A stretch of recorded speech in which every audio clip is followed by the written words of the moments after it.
You've already been told about strangers dressing up in uniforms, but there are other traps you need to know about. Hi, I lost my little dog. Can you help me find him? Be suspicious of an adult asking for help.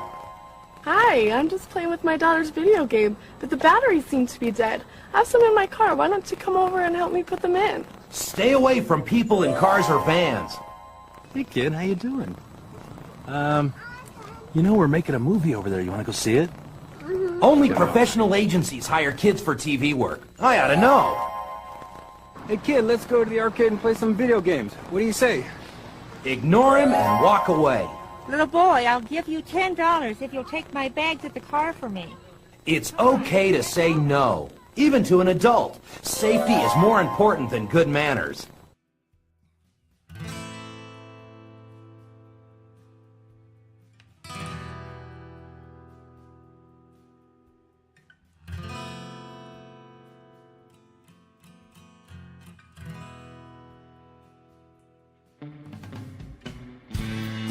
Well, hello there, partner. Go on and hang up your hat, grab yourself a whiskey, and pull up in the easy chair. We're coming off the range of 9 to 5s with a whole herd of news stories that we've been steaming over like a cow patty in the Texas heat.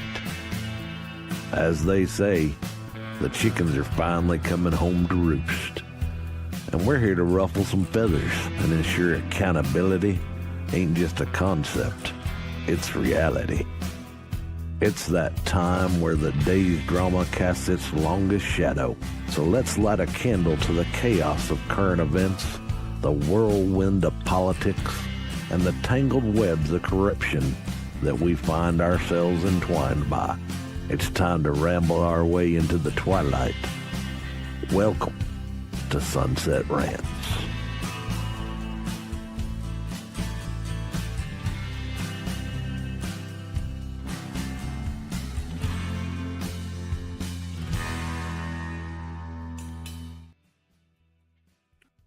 Hello, team. Welcome to the second Tuesday of the year for Sunset Rants. We're going to be talking hypocrisy between the freedoms and some cartoons and some anime-styled stuff that might be true with moon stuff. I am your host, Tay. Pleasure. Hope you guys are having a great time so far. If it's your first time here, I love you tons. If it's your billionth time here, I love you just as much. You guys are amazing. Scrap, what's up, bro? Good evening. Good evening. It is the second Tuesday. That makes it Patch Tuesday in the tech world. It's a patch. Yes. So if your stuff was broken in the last 2 days, you know why. That's when all the devs push their things out early in the week, second Tuesday of the month. And some of us are very familiar with the micro slop that is happening. This week, yesterday, I knew something was up. I think they pushed something early with all their AI stuff they've been doing. I was typing emails, doing my work, all the things. And then if you've ever written an email that was longer than like a few sentences, and you really had to think about like who you're sending it to, and you got like 5 people in the CC and all of that. Sometimes you have to go back and edit. Well, I will go back and edit, and then I go, okay, I read my draft as I go. And so I'll go back, oh, that didn't work. Okay. Sometimes overthink it. But point is, I would edit and I'd go back down where I want to finish. I'm going to cut this thing off. And as soon as I'm about to get done, it would sync with whatever, because Microsoft doesn't let you keep everything local. And if you work in a corporate environment, things are synced across all the things, and you have no choice on all the cloud storage. It was syncing my unedited versions, like half baked. It was reverting back to the original, not even the original versions of my email. I hadn't even saved it as a draft. I was like, is Copilot editing my emails behind me and not like I'm not informed? No, it was just a sync issue. Dude, something happened this week and I rebooted and then it was fine. But like, geez, this cloud stuff is out of hand. It's out of pocket. It's out of line. That's the worst. Like for me, I'm an account executive. I work in logistics. So when I send my emails out, like, I'll send like, copy and paste, for just hey, this is what's going on. Or I'll send, personal Like, if I'm sending it to you, like I'll send a personal email. So like you're saying, like when I type, I'll type away and every line can be read. And then I'll go and do that. But no, I could not imagine doing that because I'll look like I'm like a 4-year-old typing. Like going back into you're seeing on the tech, I didn't realize it was Tuesdays, but like big dude on Destiny 2, got 12,000 hours, and then been playing what's it called Arc Raiders. Fantastic. Everybody Talk should about have time running out. You had to extracted like seconds before we went live. You saw it, yeah. I was watching it in the background. We got All to right, get some of that content in, but yeah. So I don't know if any. No, dude. It was stress. Like, because for those who Arc Raiders is like the newest game. Well, it's one of the newer games that came out, but it's just like taking over everything. It's really this good. And yesterday I was playing for 6 hours trying to just find a battery, and then I had a time limit like before the show started, and it's proximity. So I'm running in, I'm in a battle. I'm like, oh fuck, I'm out of ammo. I got no health. I got no shield. Fuck. And then this guy's like, friendly. And I'm like, oh my God, thank you. And I had like the super rare like grenade or something, which I could just find again, but this one specific thing I needed. And so I dropped it for him just for saving me. And then right as it did that, I was distracted. My producer Brian's like 2 seconds before we start, and I'm like, get inside the extract. It was good. yeah. But it was great. You can make it last so long, you can make it last not as much, but fantastic. But we got some interesting stuff to talk about tonight. What is there? What's the first one? I think So the first one that we're talking about, it's going to be, so this one's going to be coming from CBS. So Scott Adams, Dilbert comic strip creator, dies at 68. I remember this very loosely as a child, because back when I grew up in New York City, we had to do current events. So we had to take apart throughout the week the actual New York Times or the Post, cut something and write a dialogue off of it. So what this is coming down to, so this was written around 2:30 earlier today. Now, if any of you guys don't know who Gilbert is, when the photo drops down, you'll see it. But Scott Adams, a cartoonist who created the Dilbert comic strip. So this is almost like the same idea as Charles Schultz, who did Charlie Brown. I'm not going to say it's that, but for the comic strip world on newspapers, it's about right there. He died at the age of 68. His ex-wife revealed Tuesday. Adams said last year that he was diagnosed with aggressive prostate cancer. My opinion, probably one of the top worst ways to go, other than mouth or pancreatic. But it's all bad. Terrible. Adams' ex-wife Shelley Miles announced the news of his Tuesday death during a live stream on his YouTube show, Real Coffee with Scott Adams. She read a final message from Adams on the show, in which he wrote that he had an amazing life, gave everything he had. He urged people to be useful, people to know I loved you all to the very end. And he did this stuff, he was a comic strip writer, wrote a Sunday cartoon strip. He's done this for years and years and years. I'm pretty sure they're going to hit it. I know it's longer than 36 years for a fact. Adams said on an episode of his show last May that he had the same cancer that Joe Biden has, prostate cancer that also spread to my bones.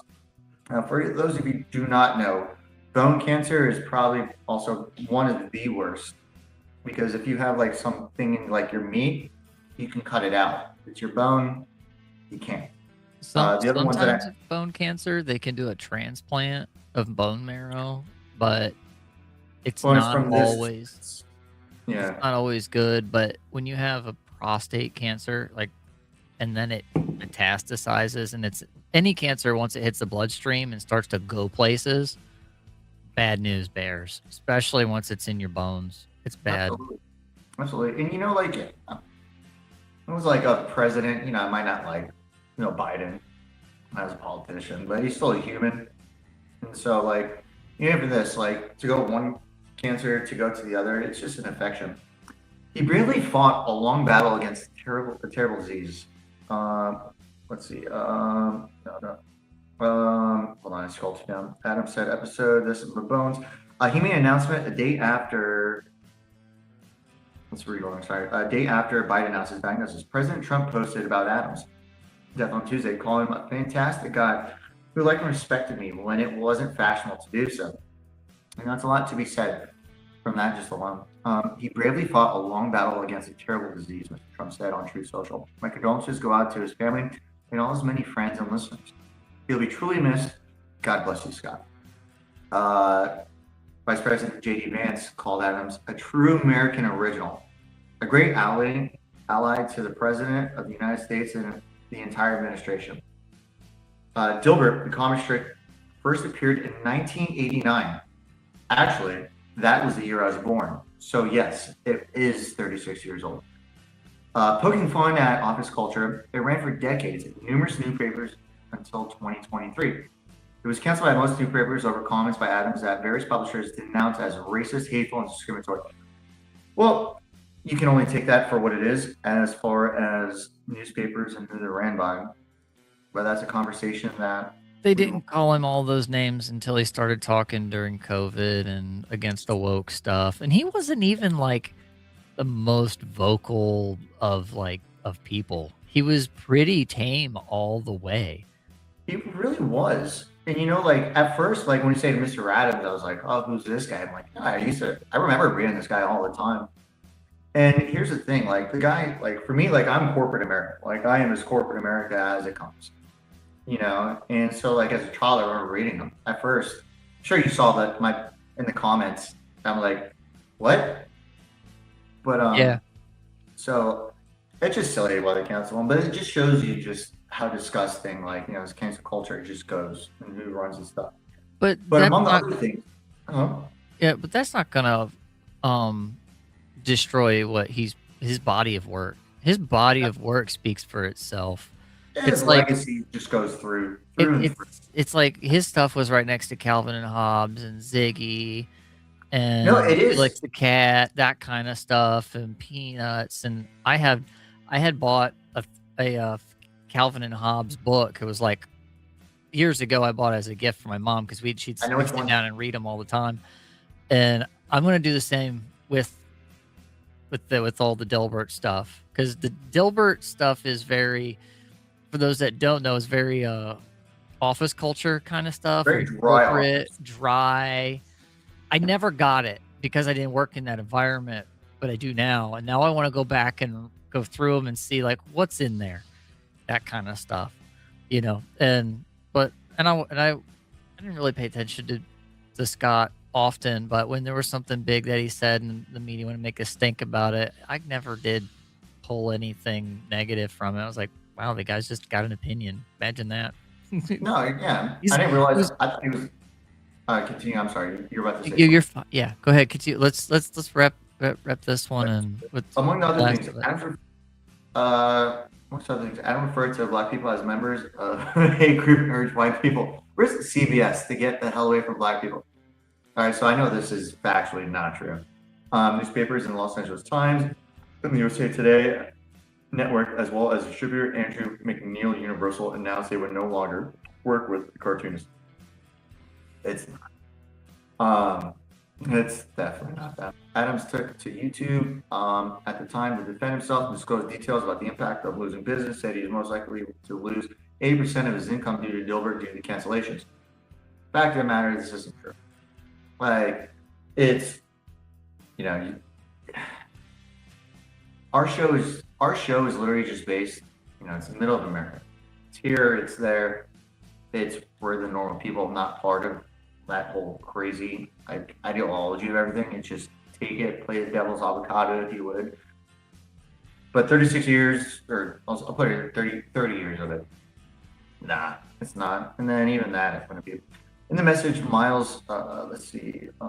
Adams took YouTube on that. In the message, Miles read on the show Tuesday. I'm going to assume that's his co-host or his wife, ex-wife. So Tuesday, Adams said that he wanted to explain his life. He said he spent the first part of it focusing on making himself a worthy husband, parent, as a way to find meaning, then later donated himself to the world and evolved from Dilbert cartoonist to an author of what I thought would be useful books. From that point, I looked forward. I looked for ways I could. Oh, I gotta put my glasses on. I wasn't trying to. Yeah, that's what happens. You get old. Be useful. From that point, I looked for ways I could add the most to people's lives, one way or another. He wrote, poking fun at corporate culture and later wokeness. And this is the point of it. Like, I get something to say after this on that specific thing that he's put. Adams earned a bachelor's degree at Hardwick College and an MBA from the University of California, Berkeley. Prestigious. He worked at a corporate job at Pacific Bell. No shit.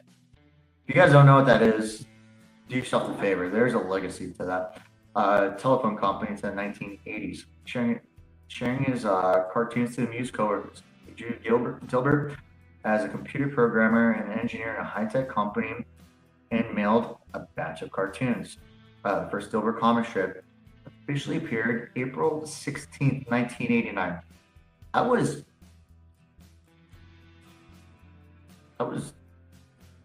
probably like two and a half months old at this point. Long before such workplace comedies as The Office Space and The Office portrayed corporate culture as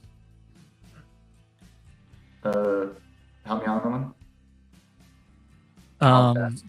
Kafka-esque. Kafka is a Kafka trap is one of those is a fallacy where if you defend yourself, you're guilty. Oh, so it's like guilty by self-defense is Kafka. So Kafka-esque world, of heavy bureaucracy, pointless benchmarks, display effort, blah blah blah. So let's get to know. So Scrap, would you put it like, as a kid, even now, it's like, oh, did you do this? And I'm like, no, I didn't do it. But then I'm like grinning, even though I didn't do it. Would that be Kafka?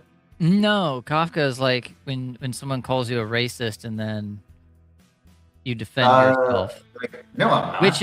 And then you defend yourself like, I'm not a racist. I've got, blah, blah, blah, blah, or this, that, or the other. And they're like, oh, look, he's all defensive. He must be a racist. So it's kind of a projection-esque thing of them to both say he was racist and then say, well, he portrayed culture as a Kafka-esque world. There's a little Freudian slip in this article here, I think. Okay, so do if you do if you don't. Like, it's kind of like... Yeah, it's the catch-22. You just, file the paperwork, keep your head down, blah, blah, blah. Very... So then it says, the heavy bureaucracy and pointless benchmarks where employee effort and skill were unappreciated. I'm telling you, this is very true. Adams was the 1997 recipient of the National Cartoon Society Reuben Award, considered one of the most prestigious awards for cartoonists. That same year, Dilbert became the first fictional character to make Time magazine's list of most influential Americans. As a person who grew up in New York City, I'm telling you, this was a thing. Even as a child, I just knew this. Dilbert strips were routinely photocopied, pinned, emailed, and posted online. I can tell you that they were all put on everyone's cubicles at the same time. Popular that would spawn best-selling books, merchandise commercials for Office Depot, and anime TV series with Daniel Stern voicing Dilbert. You remember them. Well, Adams' career fall seemed swift. Careful readers of Dilbert saw a gradual darkening of the strip's tone. All right, I'm not going to read the rest of this just because. Well, I know where it's going. I'm not going to do disrespect. I want to debunk the racist accusation of his. Go for it. Not of his, but of theirs against him from Grok. I went to Grok, so full disclosure. But it's giving me sources from like CNN, NPR, Time, New York Times. So it's pulling lefty stuff. Basically, I'm starting to remember this now that I read through here. So he brought up a Rasmussen Reports poll from earlier in the month of February 23. Okay, so this Rasmussen Reports poll asked the respondents whether they agreed with the statement, quote, "It's okay to be white," end quote. According to the poll conducted with 1,000 American adults, including about 133 black respondents, 53% of Black Americans agreed, 26% disagreed, and 21 were unsure. Adams interpreted these results, focusing on combined 47% who did not agree, as evidence that nearly half of Black Americans were not okay with white people. That was his comment. Okay. Oh, yeah. Labeling Black people as a hate group and advising white people to get the hell away from Black people because there's, quote, no fixing this. Okay, so he's going, okay. It's not racism, it's pattern recognition. But you gotta understand, this is a poll of 1,000 people. And Rasmussen probably said, okay, you have this many percent of this demographic, of that demographic, of that demographic. And they went and they found them and they polled them. And these were the results of 1,000 people. This is a sample set. Yeah. You know, he was making comments on a Rasmussen poll and okay. If we're not allowed to look at the world around us and gather data and make assessments upon that data, then what are we doing? We're just living by the seat of our pants, right? Now, what I'm not saying is that statistically you should stay that for your moral being and the way you go about doing life. I'm not saying you should stay away from Black people wholesale, and that's not what Scott Adams was saying there either. It's just the culture. It's a nuance of the culture. The guys in my workplace they're Black and and like one of the guys that works in one of the departments that calls me by name every time I walk by him. His wife is this Chinese lady that works in our cleaning service, in our cleaning department and sanitation. And they're cool people. They're awesome. Like, who cares? You know, they're cool people. Now, I'm fortunate to have a work environment that is based for various reasons. And so our culture actually negates a lot of that external culture because of the kind of organization I worked for, but being faith-based. So, but at the same time, you know, when we look at the culture around us, it's like, you know, there are some places in town that I'm not going to go hang out at certain hours of the evening just because of the crime there. We're not going to go to certain bars when they have certain kinds of entertainment because of the reputation of those places. And as somebody who, according to the guitars on my wall, should know about the places in this town where entertainment is done, it's called being smart about your surroundings and knowing who you're around. The guy that runs this entire network is Black. Should we stay away from him? I'm just saying. Like, right. So, allegedly. The HR side. So check this out. So, you know, I work in a very heavy male environment, you know, just because of what I do, which is fine. And like all the chicks, like we know, like for every like 20 men, 30 men, there's going to be one woman. But all the women that work with us, they're probably more hard asses than we are. So we had to do this annual, check this out. So we had to do this annual HR meeting, sexual harassment. And so this is why, like, to a certain extent, it annoys me, like just how annoying this can be. Kind of redundant. Was it one of those where they basically taught you how to sexually harass people? No, like how Dare was when we were kids? I'm only a couple of years older than you. You know exactly what I'm talking about. Oh no, like, wait. Get you all in a room. It's like, this is sexual harassment. Kids, these are drugs. Oh, way worse. Oh, no. Like, drugs are bad, okay? All right, so wait for this. Oh, by the way, Hardy, what's up, bud? So check this out. So, I work in logistics. And, like, you know, some guys make, like, $500,000 a year. Some guys make $70,000. So, you know, when you're in sales, the whole idea is like, when you're in sales, is like, hey, whoever's the best, let me go to you and like, hey, let me learn from you so I can be the best. It's always in sales, learn from the best. So this one example that they use in this, you know, this is just kind of lost my appreciation for this whole idea. Was this girl, she's new. This is the example. This girl she starts new, goes to this guy who makes like, you know, $700,000 a year. He's successful. And so then it goes to, she asked him, this is the scenario. She asked him, it's like, oh, hey, Mr. John Doe, you're very successful. What are you doing that's different than the others? His answer is, there's really nothing different than what I'm doing. I'm just making the calls like you should do. And that's about it. So then the example was non-sexual sexual harassment. So because you weren't enticed to be extra, like, oh my God, it's a girl. It's a woman has to be nicer to her, rather than just a man talking to a man. I mean, you and me, like, misogyny. You and I can have conversations all day, right? And we're sometimes talking about misogyny. Yeah, misogyny. But you mean, like, I can ask you a question, and you're like, and and you'll be like, this, and this. All right, cool. And then you can ask me the same question, or we've had conversations where we just go into it.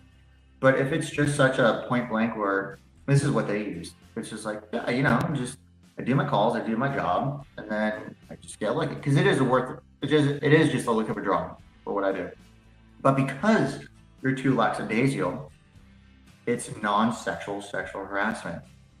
And when I did that, like, my mind got so pissed. Everyone in my office, because we had like a whole thing, and like every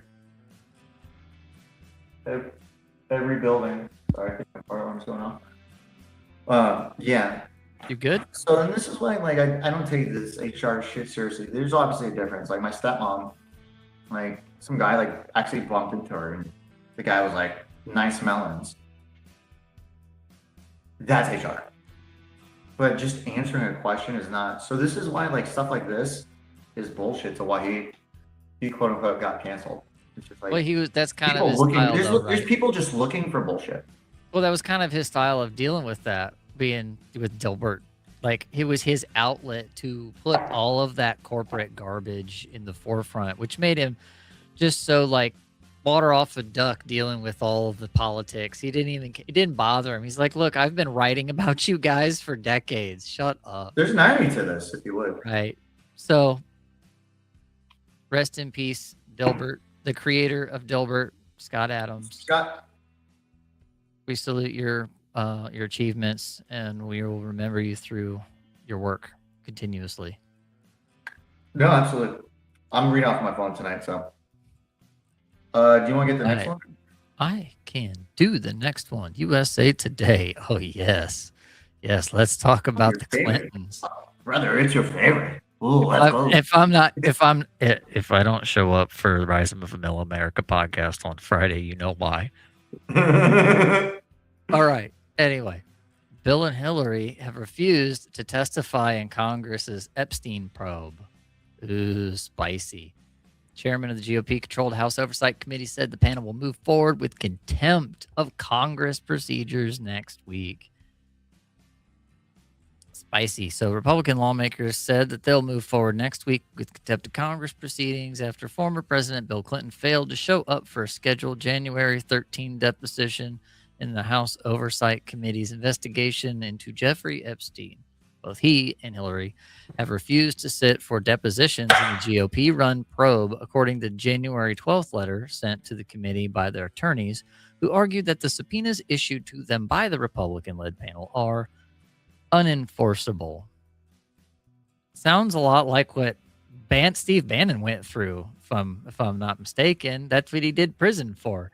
You're not too far off of this, so I'll tell you that. So we'll keep on down through here. Quote, President and Secretary Clinton have already provided the limited information they possess about Jeffrey Epstein and Ghislaine Maxwell to the committee, end quote. The letter obtained by USA Today says, quote, they did so proactively and voluntarily, and despite the fact that the subpoenas are invalid and legally unenforceable, untethered to a valid legislative purpose, unwarranted because they do not seek pertinent information, and unprecedented infringement on the separation of powers. What does that all mean? Basically, it's their lawyers throwing everything at them to say. Oh, it's gone home on it. And so, like, the one thing that you said, I want to let you finish on this one, and I don't want to go in this into like a whole thing. The only thing I want to say is the idea that they said was like, oh, it's not pertinent. Like, no, totally is. I mean, Just because you say something doesn't mean it is. Like, you can't gaslight something. and the thing, also thing you have to remember is that these are not the same kind of proceedings like a judge in a courtroom. It's not like they're litigating or prosecuting anything here. This is congressional power to bring people before them.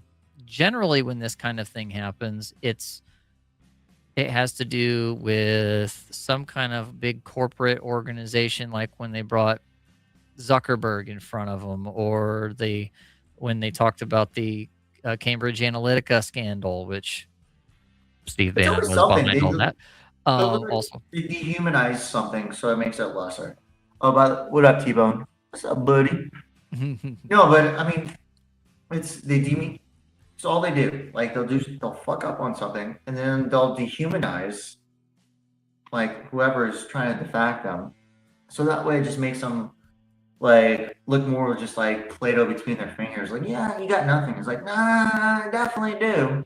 Well, a lot of these kinds of proceedings like that, these congressional subpoenas, sure, they're meant to do two things. Most of the time, they're a political dog and pony show. It's always they bring somebody before an oversight committee or whatever, and they already have all their questions in line, and they want to grill them and talk over them, all kinds of stuff. And I don't feel sorry for the Clintons having to go through this, because they did all this stuff with the January 6th special committee and all that, and then they buried all that information. And that's how they did the whole thing with when they killed their best friend when they were about to get indicted and got raided. Like, what are you talking about? Allegedly.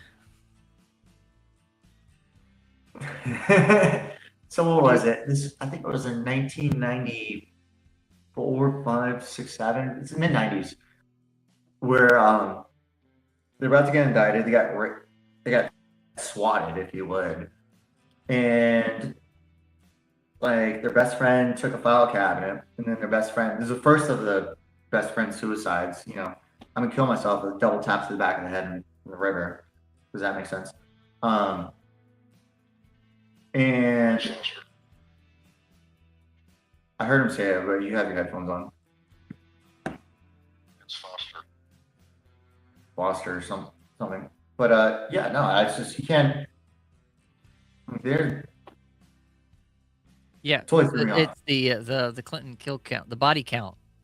Yeah. So there's like 200 something, and then allegedly 200 and some people that were close to the Clintons in some way, shape, or form that inexplicably were, met untimely, or their end was not something that was expected, or was maybe classified natural, or they went to great lengths to contort themselves in ways to take themselves out. Very awkward stuff. But I'm going to continue on down this article in here. Go for it. I'll let you go. I don't want to go over talking about. So we've communicated. So it says here, speaking to reporters after Bill Clinton, blah blah blah blah. Oh, so Representative James Comer of Kentucky, the chairman of the House Oversight Committee, accused the former Democratic president of obfuscating lawmakers' efforts to find out more about his ties to Epstein. Quote, "We've communicated with President Clinton's legal team for months now, given them opportunity after opportunity to come in to give us a day, and they continue to delay and delay," Comer said. "I think it's very disappointing." End of quotes. Hillary Clinton had been scheduled for a separate January 14th deposition. Clintons have called for full release of any information mandated to become public under Epstein Files Transparency Act passed by Congress late last year. Though for more photos of Bill Clinton and Epstein, who were friendly while the alleged sex trafficker was alive, have been released by the Department of Justice, the former president has repeatedly denied any wrongdoing in connection with Epstein. Allegedly. Yeah. Italy? More than 2 million Epstein-related documents are still being reviewed, incomplete release of files, blah, blah, blah, on, and so forth. The Dog and Pony Show continues. Now, It's they it's the same thing. It's the same thing all the time. It's just where this is going. This is like one step to another, but it just rounds down to the same idea. Like, allegedly, they're a piece of shit. I don't think allegedly, but, you know, for the sake of the matter, I'll say allegedly. Yeah, at the very end of this article, it references Steve Bannon. If something doesn't happen to the Clintons for being no-shows, then this is not.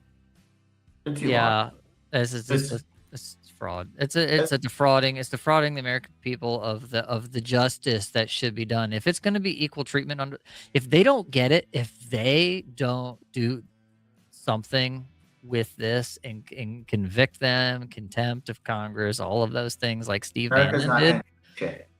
Steve Bannon I think he has a case to come back against the federal government to wipe his record, because Steve Bannon's not going to do shit. That's equal protections under the law. He'll come after it. I don't even know what he's talking about right now. I don't like Steve Bannon necessarily. I don't listen to his stuff most of the time, but I'm pretty sure right now he's got a really good argument for having his record cleared. No, I'll put on the Steve Bannon, like, you know, talking about Steve Bannon, like, you know, like, I don't think he's a terrible guy. I don't think he's a great guy. I just think he's a guy, and he's just kind of the guy that, like, the bottom of a blender, where it just kind of goes like this. He's getting all the chaos. You know that, right? He's a Navy intel, right? Yes, I do know that. Okay. So but here's the thing, like, at the end of the day, like, it's either he's gonna die magically from some heart attack, which would be like, you know, that air gun with the random poison in it, or he's just going to get suicided 2 backs to the head. And then he knows that. And then if he just keeps his mouth shut, his family's safe. And if not, it's going to be the same. And it's going to happen, because that's just, whether or not I like to admit it, that's just how it goes. You know what I mean? I know it's kind of like that's a long rabbit hole to go down to. So yeah, I'm not saying Steve never made some good observations and calls on some certain things, but you know, I definitely there's think a reason Trump distanced himself from Bannon early on. So he did, and then Bannon also went for the third term thing. So I don't know if that was like coinciding, like, oh, hey, you do it, you take care of it, or not. But there's credibility to be lost, and I think that's the big thing. It's because of that. Well, one thing that tell me what you think on that one, at least.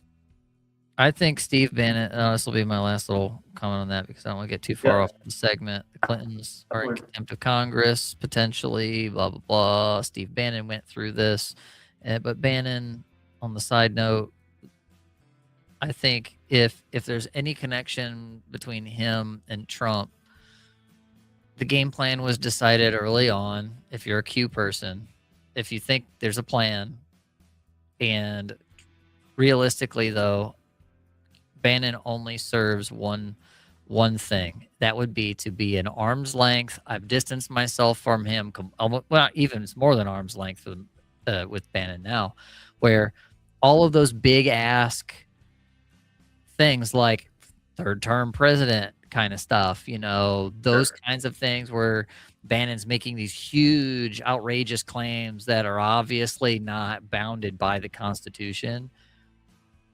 Bannon serves as a means of getting how much feedback from the country how much traction are those ideas getting on the extreme end, without Trump having to be the one directly handling those ideas, right? He can do what he's doing over here. Bannon can go over there and be loud and brash and stupid and make all these claims, and then Steve Bannon is just a I'm not gonna say he's like don't underestimate Don't underestimate Steve Bannon. He was the he was the vice president of Cambridge Analytica, which if you go back through all that stuff, I don't have time in this segment to go into all of Steve Bannon, okay? Well, Don't let's underestimate Steve Bannon. I don't like him, but I still will not underestimate his ability to understand how people move, how to data mine, and his abilities as an intel guy. Will Yeah. not underestimate that. I'm not gonna say I'm pro him, but I'm not gonna say I'm anti him. But I'm not, at the same time, like I'm not gonna go for the fact if he says something, it's to be dismissed. I think anything he has to say should be acknowledged. But it doesn't mean just because I acknowledge something means I like him. Just because I don't acknowledge something means I dislike him. He's there, and it's something to understand. Understand Steve Bannon. Hear what he says. Perfect. Understand Steve Bannon, and then hear what he says, and then try to make it. It's like anything when you hear stuff that comes out of Iran or anywhere else in the world where they publish stuff, or like Russia Today. Understand where it comes from, see what they're saying on their face, and then make your decisions that way. Speaking of Iran, let's do this one because this one is like probably gonna be the bigger one of what we're gonna go down a rabbit hole on this one. So definitely call this one out like on Tuesday or Saturday. I wanted to talk about this. So let's change a little bit. Trump cancels meetings with the Iranian officials and tells protesters. This one I find there's a slight irony to this one.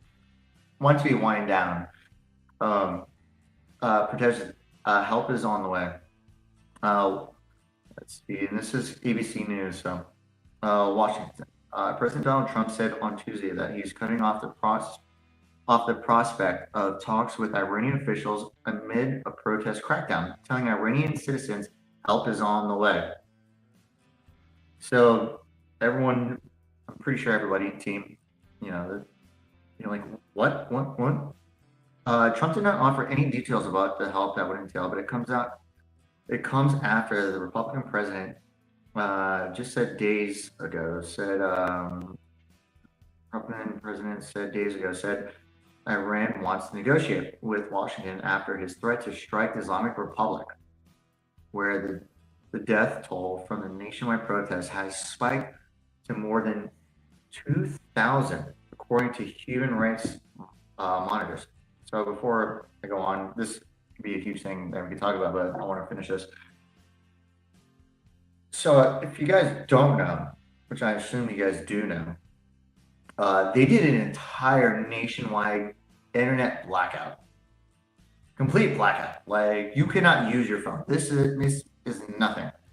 It's going back to like ancient times. Us as millennials, younger and older. It just goes back to pre-1995. There's nothing. You can't talk. There's nothing. There's no internet, which is what everyone ties down to. And then one night, when they were doing this whole regime thing, correct me if I'm wrong on this part, like the protesters, and one night they did about like 2,000 just open wide, just like mow them all down kind of deals, which is completely disgusting. I think people are too used to big numbers at this point to understand the true value of 2,000 people. What was the toll for 9/11?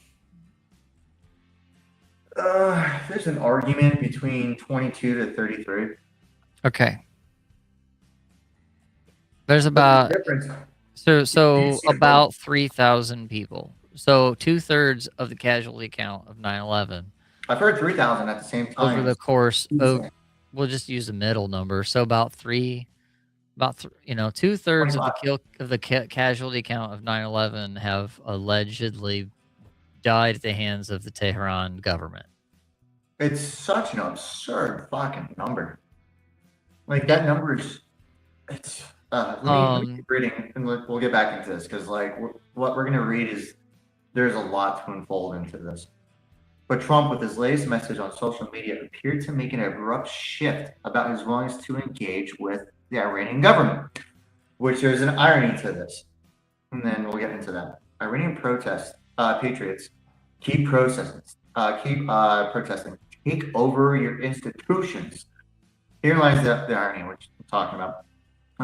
Trump wrote in a Morning Post on Truth Social. They couldn't see it either way. Say the names of the killers and abusers. They will pay a big price. Yeah, they should. I cancel all meetings with Iranian officials unless the senseless killing of protesters stops. Help is on its way. The U.S. president has repeatedly threatened Tehran with military action if its administration found the Islamic Republic was using deadly force against its anti-government protesters. Trump on Sunday told reporters he had believed Iran is starting to cross that line and has left him and his negotiable security team weighing very strong options. Even if he said the Iranians had made an outreach to the efforts of the U.S. And on Monday, the president's team offered a guarded hope and diplomatic solution. So keep going. So a few things I want to address on this one, and then I know you're the guy of all the stuff past what I said. There's an irony that can be used against this because, like, oh well, the January 6th thing, but he said peacefully this. Like, no, these people, Iran fucking sucks. I would say on a good term, like not a good term, but a good idea. Like Afghanistan is now on our side, which I don't fucking have. Afghanistan and Iraq, because we're paying them. So I got that. Syria is, to an extent, not so much the wars anymore, like the most complicated war anymore, because like the U.S. and Russia don't have really any obligations into to have, for the most part, some proxy war. So now we're having all of this, and Iran is like the most of the most, to an extent for everything when it comes down to extremists. And once we drop the bombs or like this, it was like, oh, hey, we can actually do something. And then if you look at videos and you just look at history, in the 1960s, 1965, they look like New York City when it comes down to, how the women look, how the men dress, just how the art and all the deco is. There's this. And these people still remember. And then the commies show up and help the Ayatollahs mount a revolution, and then it's not communist, it's an Islamic caliphate type, Sharia law theocracy, worse than anything that they've had before. Yeah, in my opinion, the people are gonna take over. And it has. I don't say it has to be. I think it's going to be just, just kind of how the Russians historically, other than Russia taking off of trying to take over small Russia, but it's just gonna, you can't keep going forward and forward and forward and keep doing it as far as like the reigning government, the regime. Yeah, and they just can't keep going. At a certain point, there's more people than there is anything else. Yeah, and now with all the stuff that's going on now, Trump is mounting up not just strongly worded letters and things. He's canceling meetings with these diplomats. He's going now today. I saw where he had tariffs imposed. He's talking about tariffs imposed on countries doing business with Tehran, and now Iran's kind of like threatening retaliation. It's like, yeah, well, how are you going to threaten us with retaliation when everything's on fire inside your own country? Dude, it's kind of thing. But White House, like, no one can literally fuck with us at this point. I don't know. And that's not even being like, oh, hey, I got the longest dick in the world. It is. I have the longest dick in the world. It's was it Roosevelt, or was it Roosevelt? Where it's the big stick. Awfully, carry big stick.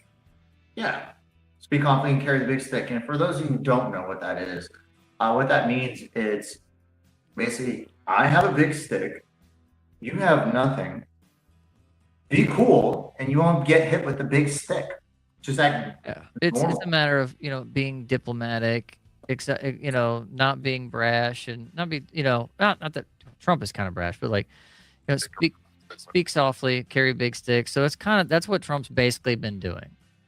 Not as soft. He's been speaking sharp.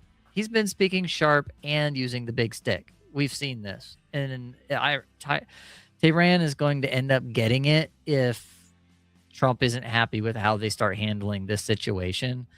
Yeah. I'm pretty much at the point where, like, unless something else takes precedent and the bandwidth of what Trump's able to deal with and our forces and things, we're gonna install the Shahs back again and all of those things, but it's not gonna be pretty. It's not gonna be like the last time it happened, but that pretty much is what it is at this point. And I know we got to move on to the next one before we close out, but I just want to say inherent lies a problem, like the humanitarian problem, which, as far as the world goes, the states are pretty good at this. It's, I can see why people make an argument to it, but they just don't understand. But the humanitarian problem is the less people who die is the better, But sometimes it's like when you go into do war, you decide I'm going to end it before it begins. Like Venezuela was kind of one of those. Like the conflict was over, we went in, took him. It's big war, no war. It's big war, no war. Big war is you don't do anything. A bunch of people die, or you just focus and some people die. And the fact of the matter is, I could be one of those people. You could be one of those people. Thankfully for us, we are in the luxury of our comfy house. You got $1,000 guitars. I'm in some fucking skyrise. Who are we to say one thing or another? But the fact of the matter is, when it comes to stuff like this, it's going to be one thing or another. So what are you going to do? And, they're not even, the people of Iran are not even, they're not even doing anything from us. This isn't like one of our things. This isn't like something that we assembled, which is wild.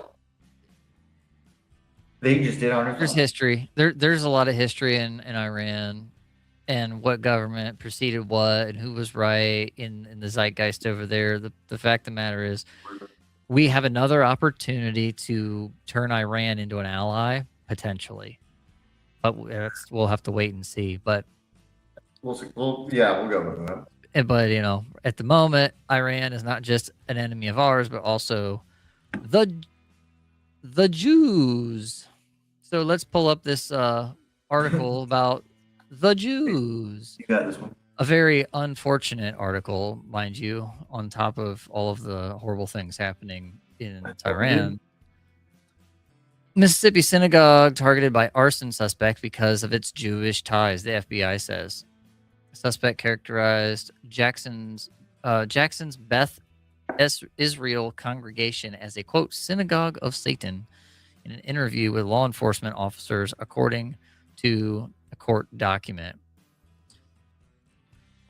Man suspected of setting fire to a Mississippi synagogue told law enforcement officers he targeted because of its Jewish ties. FBI said in court documents on Monday, authorities have charged Stephen Spencer Pittman, 19, of Madison, with maliciously damaging or destroying a building by means of fire or an explosive, federal investigators said. Pittman confessed to lighting fire inside the Beth Israel congregation in Jackson, the FBI said in the affidavit. So he admitted to it, calling it a synagogue of Satan. That's a lot of damage in there. I mean, he's it's not 3 a.m. wrong, He did it in the middle of the night. He's not wrong because. Well, let's hold up. Let's just hold up, because there are religious there are theological arguments, and then there are just people out there who just want to blame the Jews. And I don't. That's a hard. It's all theological. It's all theological that gets put into a subjective that becomes objective because of what you believe becomes your personal truth, and that's the argument where a lot of people do not like religion. This is the woke right unleashed. This is those guys that this is not right. No, I'm not. I'll put the counter, but this isn't right. But keep going. I was saying this is the woke right. This is either because the left doesn't use the phrase synagogue of Satan. They just don't. This is a woke right person who hates Jews, wants to blame them for everything and all of his woes and why the world is upside down, and that is just absolute crazy talk. So this is unfortunate. This is unfortunate, but this is not something that we have some friends that are Jewish in our in our circles in Discord, and they would like to be able to go worship without having armed guards and security around their synagogues 24/7. This is not helping. So I'm sorry. I thought you were putting off a different take, like the No. inverse of this thing. No, it's you know what? I'll put it this way: like in every current religious anything, Jesus is always acknowledged. That's just a fact. Buddhism, Muslim, Islam, Christianity, Judaism, those are the major ones, right? I'm just skimming through this article, see if there's anything else interesting in here. But Islam just No, he burned it in the middle of the night. Nobody was harmed, but Islam is a religion emotionally. of death. If you defy us or if you're not with us, death. Oh yeah, it's Islam. Yeah, but If it's you weird. follow Islam, death follows. If you follow Christianity, hope and salvation follows. That's just it. And if someone makes some comment to like, the Crusades, yeah, well, fucking, what's it called? I'll put it this way. In one day, fucking Iran killed more people than say half Most of 9/11. of what the Crusaders did. Right. So in one Well, day. there's some good news in here. Social media is, of course, there's the stand with Bet Israel trending. They've got some vigils going, and faith communities are pledging to help rebuild their synagogue with some aid. So there is some faith in humanity there. Yes. I just hope That's everyone good. gets safe. Like, I'm just It's tired of it. unfortunate, but this is one of those things. The far left is doing this goofy stuff. The far right's doing this goofy stuff. You're right on this. That part you're right. And we need to call it out when we need to call it out. But I would like something different because I'm getting tired of the black pills. We got something different for us, Brian? Okay, we got a hard stop. We're gonna go to the caption. Hey, while this loads up, while you do this, I'm gonna use the bathroom. I'll be back before it starts. Load that caption. All right. Well, we can pull Tay down and now I'm on the big screen, everybody. Getting it. We getting there. So, in summary, we got Bill and Hillary accused of refusing congressional subpoenas. We've got. Well, hold on. I want to see the rest of the whole thing. We had that happen today. The Iran is getting goofy, and Trump is wagging the stick. We got some terrible things happening again in the States with some synagogues and people targeting that. And unfortunately, Scott Adams passed away. We had a lot of dark ones tonight. Wow. That's some media for us. All right.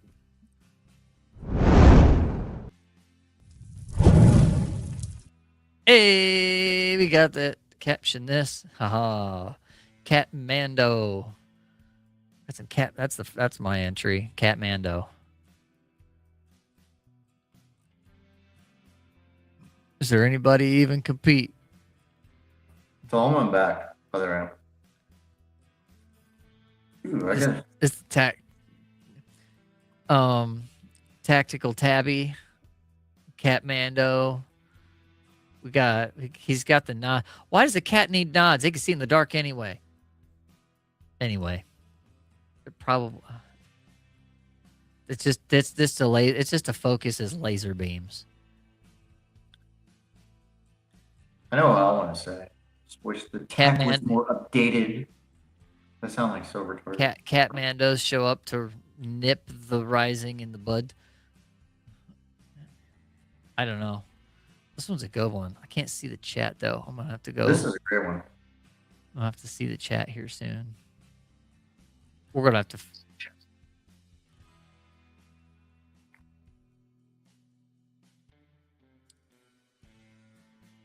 Meow.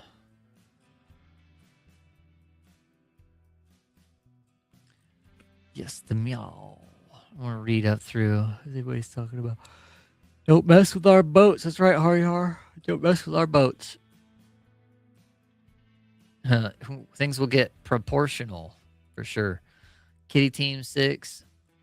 Used to be 9, but nip happens. Oh, welcome to the nip. Called welcome to the nip. Like from Full Metal Jacket. Like, or any of the other war films where they call it the shit.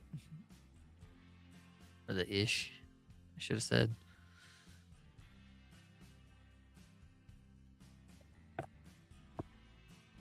Delta Cat finds out about Venezuelan kitty coke.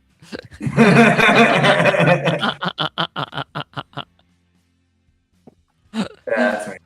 Oh, that's great. Oh.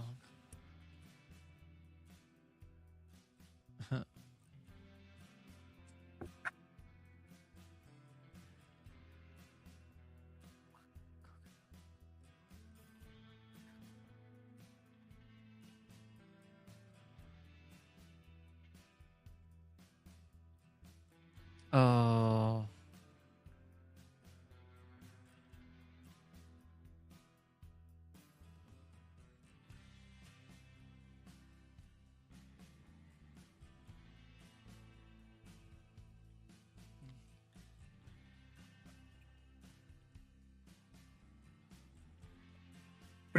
What are your votes on, bud? We'll give him some So time. I'm not gonna lie. Let's put the image back up while the chat is working on it. Yeah, so I'm not gonna lie. I just realized I got a white patch here. Oh, look at that. Yeah, that's like a month old.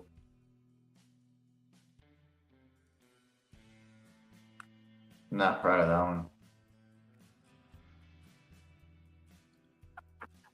Shit, this is what getting old is. Oh. Brian's laughing. There's got to be something in the chat now. We need to fix this so we can see the chat at the same time as everything. Well, if you've been saying we're gonna move to a different platform, I think we just need to do that, right?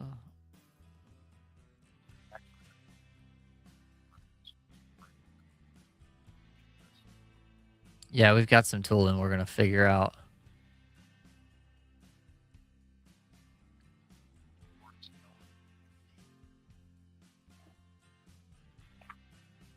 War is Hello Kitty.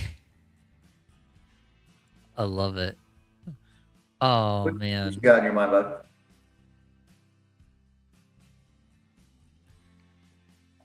What? I gotta give it a whirl. I'll just.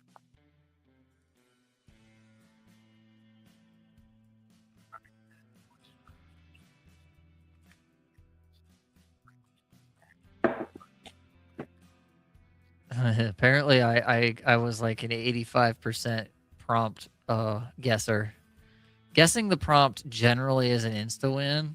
If you get something that's like in the prompt, it's almost an instant win. But I think they need to be funny. I'll let you. I'll forfeit my thing, so it's you pick the right one.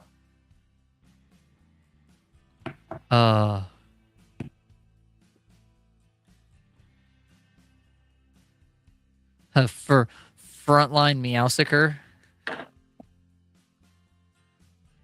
Is that where you're at? Could be me. No, I'm just saying stuff. Oh. Can I go to the comments? Can I post? I can't post comments because we're not from here. I went on my phone. Boots. Oh, situation. Oh.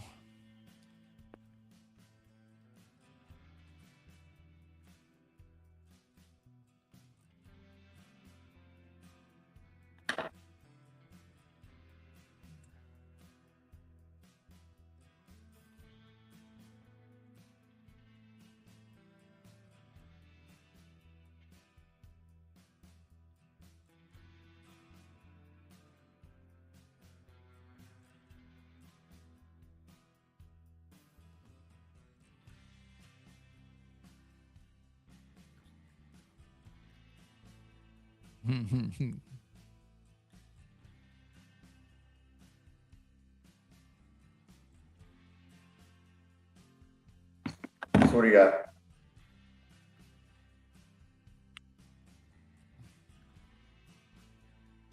Yo, where is fucking Vash with his fucking AI prompt answers? As much as it annoys me.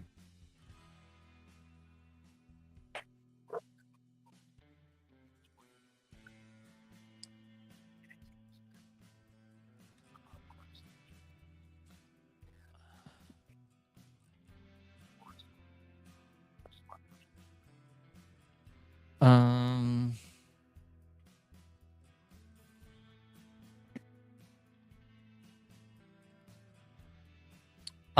Let's see. Okay, I got one for you. Furred up beyond all restraint. For Fubar. I like that one. That one. That's brain power right there. I was trying. I was like, I can't come up with an R. Furred up beyond all recognition. I think beyond all recognition is the official for Fubar. Yeah, Fubar. Fucked up beyond all recognition. I like War is Hello Kitty. I like War is Hello Kitty, but license and registration, meow, please. Oh, cause that's like a Super Troopers reference. License and registration, meow. Right now. Are you laughing right now? Something funny about what I'm saying right now? Oh, that one's actually pretty good. No, but it wouldn't be license and registration, meow. We'd have because he looks too much like an ICE agent, like a BOTAC. I mean, Spec Ops. He looks like a BOCAT. He looks like a BOTAC. It's a Delta. It's a Delta thing. So yeah. You pick it. I trust you. Oh.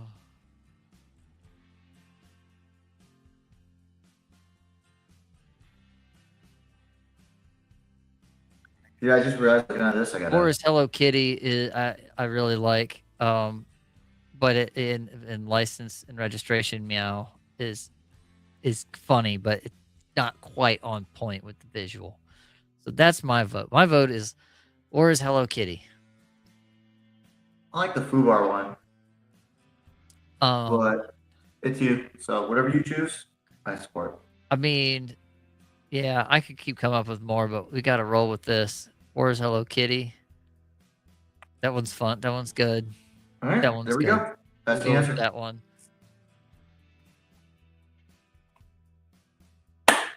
That's the answer. Good job, y'all. From Black Pills to Cat Thrills, we've. That would have been the best. Actually, that would have been the best one. How many kilos of nip have you confiscated today? Basically, is what that boils down to. Anyway, where's Hello Kitty? Let the memes roll on. Sorry, we had lots of bad news bears to talk about tonight. It's kind of bleak, but it is what it is. Go download some. Go find some Scott Adams content. Go read some old Dilbert comics, and educate yourselves on statistics. What's that? What's that one cartoon? Something animals. I am not sure. My brains are running out. So, sir. Something Friends. Where it was just like animals like freak accidents or murder. Happy Tail Friends. That's our show. Our show is Happy Tail Friends. Oh, Happy Tree Friends. Happy Tree Friends. There we go. Yes. Not so happy, but yes, I know about Happy Tree Friends. I spoke to Alex once and I watched 4 hours of it. I was just in my bed for 2 days, recollecting my life. I do not wish that experience upon anybody. Oh no, it's terrible. But you ready to you know, kick this can down the trail. Let's do it. All right, team. Thank you so much for being here. Again, when I said from the start, I love you tons for being here. Here we go. Here's a weird crowd. Sorry. Thank you for being here. My first time here. You're fucking fantastic. We appreciate you. Your bajillionth time here. We love you just the same. You guys really mean a lot to us, you know. And once you keep coming here, on Thursday we'll be here 9 o'clock Eastern, you know, and it should be me and AK, right? Yep. And then on Friday, sometime late Friday between 9 and 10 o'clock, AK and I are going to do a part 2 on our past, present, future on regime change. We talked about everything from post-Cold War era up till the 80s and the 90s last week on Friday. So go catch up. We usually split the show in half. We talk about some current things, something AK comes up with that's on his brain, wants to do in the first bit, and the last bit we're going to talk about the current status of the regime change, the fallout of all of these regime changes and the status quo. And then the week after, we will talk about what we think about the future of regime change. Honestly, you guys have a fantastic show. Like, both you guys, like, I'm not articulate by any means. Like, I'm probably the last person that's articulate on what they say and how they say it. But, you know, your show is fantastic. So Friday, you know, go see that. We'll tell you about it on Thursday. If you want to find me, I'm on X. I'm on Instagram, AP2K. Super easy. It's just that, you know. And you can also see, probably here in a second, if not anymore, but riseofmiddleamerica.com. You see our beautiful faces, who we are, all our different channels, what we do, what we have done individually as far as past episodes, if you want to catch other stuff. Right there from my end, might be for your end, but somewhere over there. So check that out. We've got fantastic episodes, things that you never thought you would see. Scrap, you want to close this one out? I am Skrappjaw everywhere. At me. Outside. How about that? How about that? All right, team. We love you tons. Have a great fucking night. And we'll see you on Thursday at 9 Eastern. Peace. So I got to thinking, there's MAHA, Make America Healthy Again. MAGA, Make America Great Again. But what we really need to do is make America follow the Constitution again. Motherfucker.